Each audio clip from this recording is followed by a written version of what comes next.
Kwa jina naitwa Mr. Adam John Minzi, mwenyekiti UWAKA Parokia Mtakatifu Petro Mtume Swaswa. Niko hapa kwa ajili ya kujulisha tukio ambalo tunategemea kwa mapenzi ya Mwenyezi Mungu kufanyika siku ya tarehe 3 mwezi wa 5 mwaka 2026 hapa parokiani kwetu Swaswa.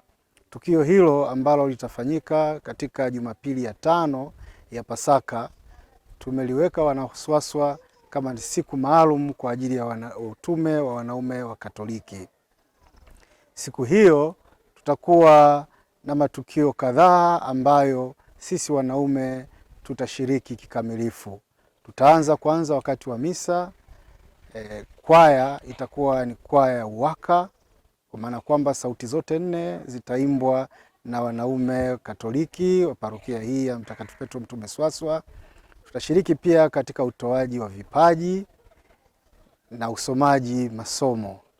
Lakini baada ya misa hii ambayo itaongozwa na mlezi wetu ambaye pia ni mwana UWAKA mwenzetu, Padre Antipas Shayo, paroko wetu wa parokia Mtakatifu Petro Mtume Swaswa, tutakuwa na hafla fupi ambayo itafanyika katika ukumbi wa parokia, ambapo wanaume tutapata muda wa kukaa pamoja, kubadilishana mawazo, kuona utume huu wa UWAKA katika parokia yetu ulipo kwa sasa na wapi ambapo unapaswa kuelekea.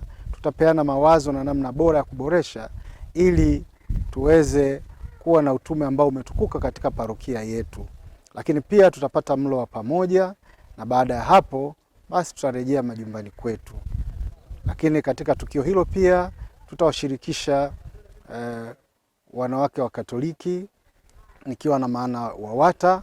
Tutakuwa na vijana wetu VIWAWA pamoja na watoto wetu Utatu Mtakatifu. Kwa nao pia tutashirikiana nao kikamilifu katika siku hiyo. Kwa hiyo ndio kifupi itakuwa siku yetu hiyo. Kwa hiyo napenda kutumia fursa hii kuwakaribisha wanaume wa Katoliki wa parokia hii ya Mtakatifu Petro Mtume Swaswa siku ya tarehe 3, yani Jumapili hii inayofuata. Tuhudhurie kwa wingi katika misa ya pili ambayo tunategemea itaanza saa 2 kamili asubuhi. Asanteni sana.